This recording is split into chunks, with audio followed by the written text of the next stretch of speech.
Sort la mobilette pour faire ses appels côté droit. Et là, il faut lui donner. C'est un bon ballon. Le voici, Louis Patrice, le centre. C'est pas pour autant terminé. Keane, les petits crochets dans le rectangle. Martens qui enroule, c'est magnifique. Ah, on le sentait venir. Je vous le disais au début de l'action. Pour la première fois, Mathieu Martens s'est retrouvé côté gauche. Et quand il peut comme cela récupérer un centre et enrouler du pied droit, c'est saison sur penalty. 3 sur 5, Gonzalez a l'occasion de revenir à une longueur aussi de Paul Onuachu. Et au-delà de tout cela, il a déjà peut-être la balle du chaos à la demi-heure. Mario Gonzalez, le natif de Burgos, qui trompe Gallier. C'est 2-0 pour Audeverlet-Louvain. Serein s'est mis dans les tracas tout seul après une bonne entame de match. Le sourire d'Issam Charaï. La poignée de main entre Marc Brace et Joachim Mununga. Pour l'instant, tout va bien. 11e but cette saison. Et là, il y a un contre qui va s'amorcer. Et c'est parti. Altamari, Mendy était hors jeu.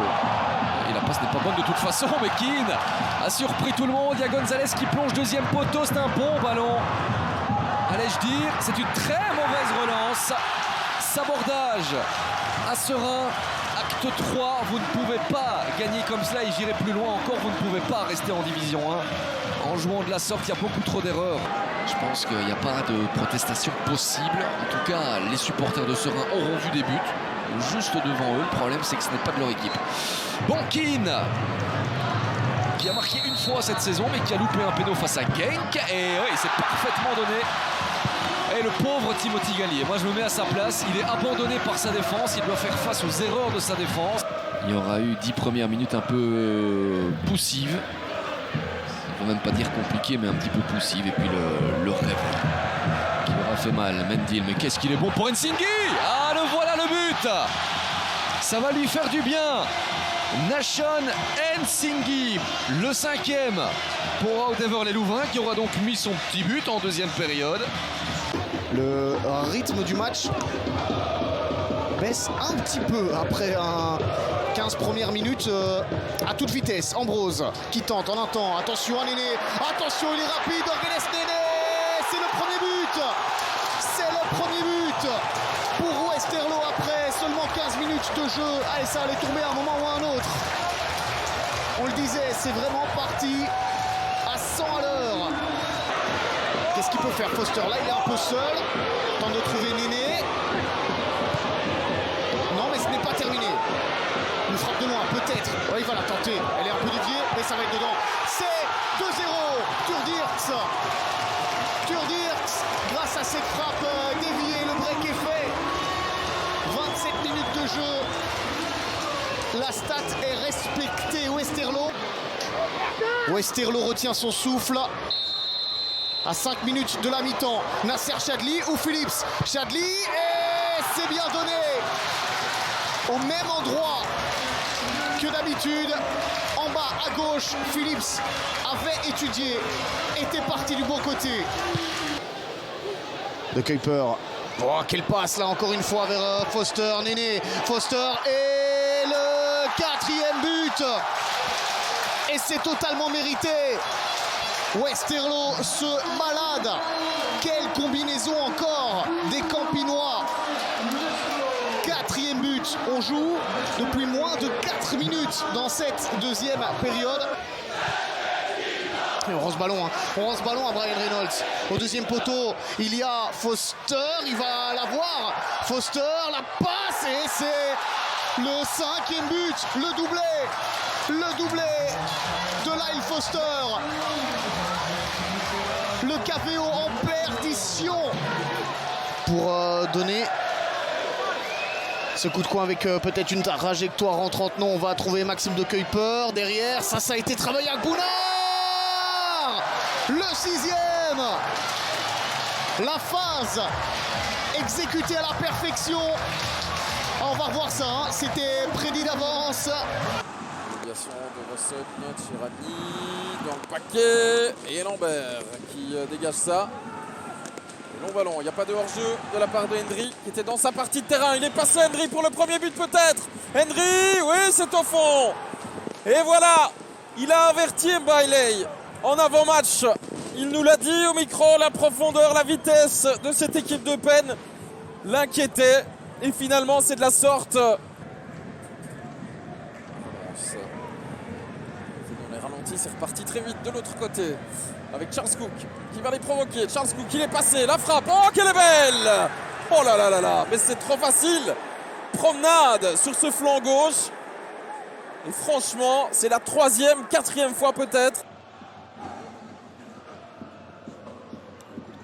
Ah, pas mal donné avec Zinho Gano, repoussé sur la ligne. Le dégagement, ouais, c'est pas très net, ça va être but, ça oui.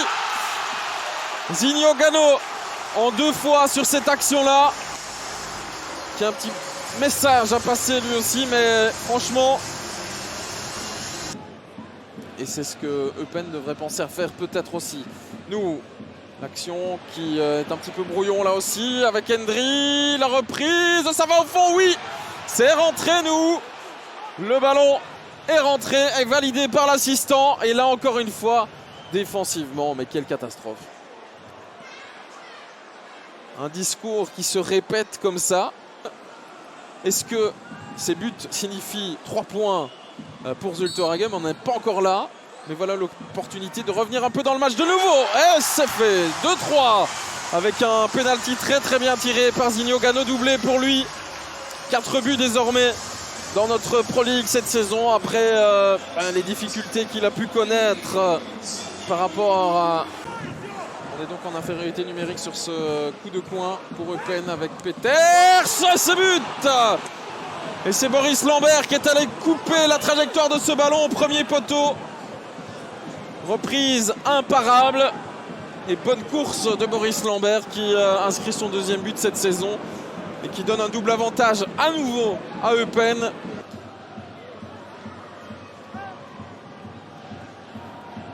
Au corner, première zone. Oh, c'est au fond! Et voilà qui va relancer sans doute le suspense. Vigen à la déviation et Bram à la finition pour Zulte Waregem. 3-4 et 8 minutes encore à jouer. Ce serait une défaite pour les Eupenois compte tenu du scénario de ce match. Zinho Gano au fort, la frappe. Oh, il relâche! Oh, Lennart Moser!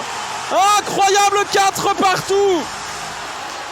Et voilà pourquoi ce match, eh bien, il va avoir des...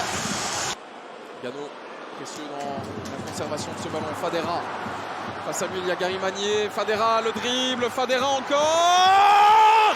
Il y va. 5-4. Improbable, impossible, mais Zulte Waregem l'a fait.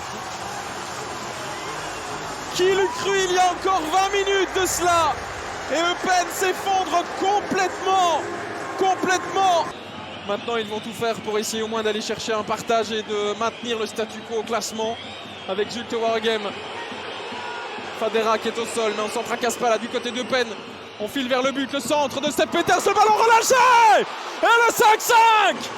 Mais oui! Quoi d'autre dans ce match complètement dingue qu'une égalisation à 25 secondes de la fin?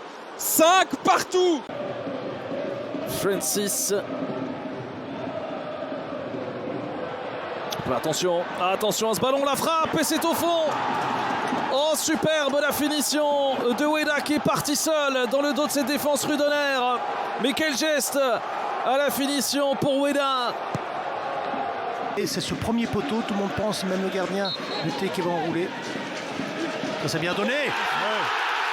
Magnifique, mais que pour l'ouverture du score. Mais tout est parfait Nordine. Quand on dit coup de coin au premier poteau, ben voilà, la perfection elle est là. Non, on aurait dit, mais...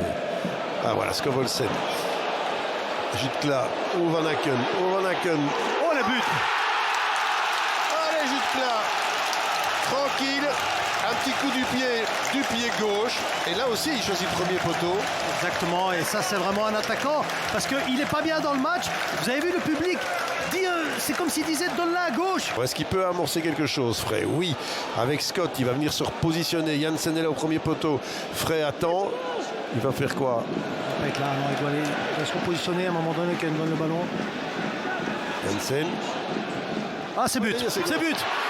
C'est but. Et voilà le but de Janssen et de Frey. Mais alors là, comment est-ce que c'est passé ça?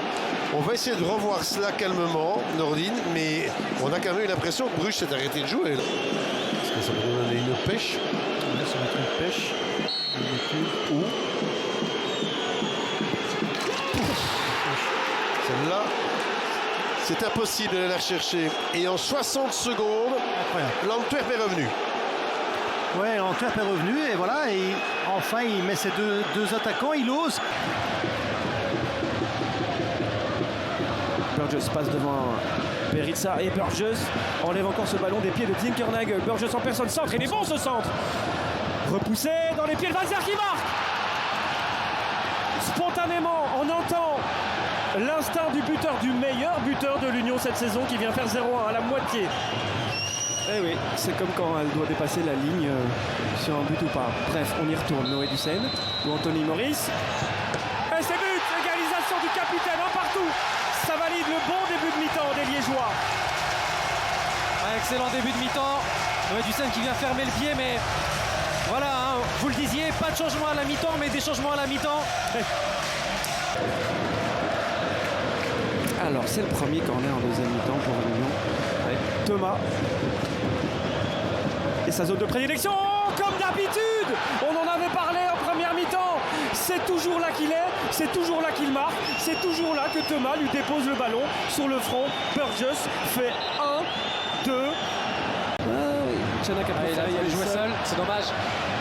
Et Thomas lance Van Zer. C'est un très très bon ballon ça. Et Ayensa arrive. Ouais, c'est du 1 contre 1 contre Bocadi, il doit le jouer. Van Zer, ouais, et c'est dévié pour Ayensa, la remise elle est intelligente. Newcope pour le 1-3, le break est fait à 4 minutes de la fin. Mais quelle équipe cette Union! Elle a été bousculée pendant une mi-temps, mais elle est en passe de la gagner quand même cette mi-temps là. Quand vous glissez au sol, un peu des pieds. Ouais, c'est ça. En attendant, occasion pour Zinkernagel de faire 2-3. Après le pénalty de Dussen, le pénalty du Danois pour le 2-3. Alors, 2 minutes de folie ou pas? Maurice casse le rythme. Sadiki. Elkanous, les espaces sont très serrés, il arrive à les exploiter, c'est assez impressionnant. Là, la vision, c'est parfait d'Elkanous pour Onuachu. Évidemment, c'est au fond. C'est logique. Alors, on peut noter les buts, on peut noter les assists, on rigole souvent avec les pré-assists, mais ce que Elkanous fait sur cette action, c'est ça qui fait tout. C'est phénoménal, c'est phénoménal. Quelle lucidité. Un ballon magique.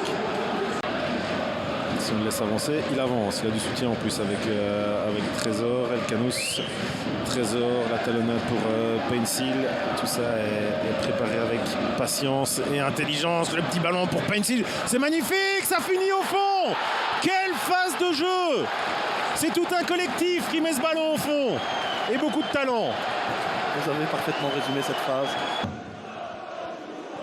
Castromontes avec Hong, ça joue bien, ça combine, on entend, attention, ce ballon sur Nulsager face à Illich, bien sûr, il ne s'est pas trouvé le Danois, et il ne loupe pas l'occasion toute faite. Très joli travail entre Hong et Castromontes. Attention à la récupération derrière évidemment, Salah pour Kuipers, Nulsager qui se propose, Salah également de l'autre côté, Salah le petit crochet et la patte gauche, que c'est bon! Quel but d'Ibrahim Salah s'il vous plaît! L'enchaînement contrôle pied gauche, il est allé nettoyer la lucarne de Marko Illich. Quel but d'Ibrahim Salah! Et on reste toujours à 1-0-2. Oh, attention à cette frappe de... Ouais, mais ça passe de Poitre qui profite d'un gros travail de Salah. Nulsager en relais et Laurent de Poitre qui vient conclure. Okumu. Nulsager, il a vu Castromontes. Il profite évidemment de sa pointe de rapidité. Castromontes encore, le petit ballon et le doublé s'il vous plaît par Ibrahim Salah, 0-4.